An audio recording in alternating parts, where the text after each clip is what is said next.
विभीषण जी को, एक मंदोदरी जी को। लेकिन विभीषण जी को भी यही पता था कि रावण ने बाण लिया है, रखा कहाँ ये उनको पता नहीं, रखा कहाँ ये बात केवल पता था मंदोदरी जी। तो जब रावण से राम जी युद्ध करते, रावण मरता नहीं है, तो कि विभीषण जी हनुमान जी से कहते, बोले ऐसे नहीं मरेगा, उसी बाण से मरेगा। तो बाण कहाँ है? बोले है तो लंका में कहीं है, पर पता नहीं कहाँ, ये हमें पता नहीं। तो आप तो ज्ञानी नामाग्रगण्यम है, आप कुछ पता करो। तो हनुमान जी रूप बदल करके दूत का रूप बना करके जाते हैं लंका में, और मंदोदरी के पास जाके कह देते हैं कि भाई रावण मर गया। अब जब मंदोदरी ये सुनती है तो वो विलाप करने लगती है, रोने लगती है। लेकिन रोते रोते मंदोदरी को याद आया कि मेरे पति कैसे मर सकते हैं, तो वो तुरंत उस दूत से कहती कि मेरे पति नहीं मर सकते। तो हनुमान जी दूत के रूप में थे, तो बोले क्यों नहीं मर सकते? अरे बोले जिस बाण से वो मरेंगे वो बाण तो इस खंभे में, तो रावण मरेगा कैसे? हनुमान जी ने कहा बस यही आपसे पूछना था।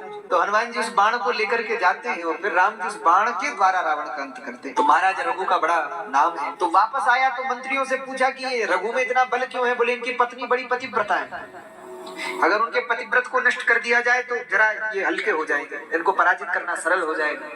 तो रावण महाराज रघु का रूप बना करके उनकी पत्नी के पास जाता है, और जैसे उनकी पत्नी के पास पहुंचा और वहां सूचना गई कि महाराज आ गए हैं वापस, तो द्वार पर आरती के लिए आई। तो जो रावण पर दृष्टि पड़ी तो पहचान गई कि मेरे पति नहीं है, ये कोई और है।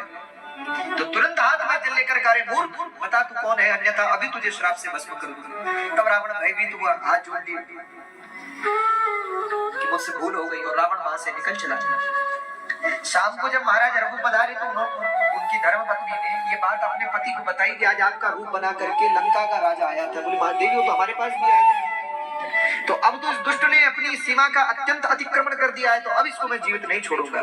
तो महाराज रघु ने आक्रमण कर दिया लंका पर, रावण पर।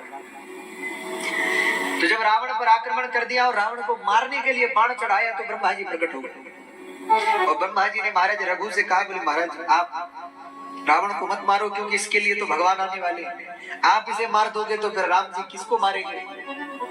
तो रघु जी ने कहा कि हमने बाण उठा दिया है, अब इस रावण को हम नहीं छोड़ेंगे, इसको तो मारेंगे। हमारा बाण कभी निष्फल नहीं होता, और हमने बाण पर संकल्प कर दिया है कि ये बाण बिना रावण को मारे नहीं लौटेगा। तो ब्रह्मा जी ने तुरंत रावण से कहा, बोले चरण पकड़ लो, क्योंकि निश्चित मर जाओगे, महाराज रघु बड़े प्रतापी है। तो रावण ने महाराज रघु के चरण पकड़ लिए थे, क्षमा याचना की। तब महाराज रघु प्रसन्न हुए, और रघु महाराज ने कहा कि तुम कुछ अब शरणार्थी हो तो कुछ मांगो हमसे।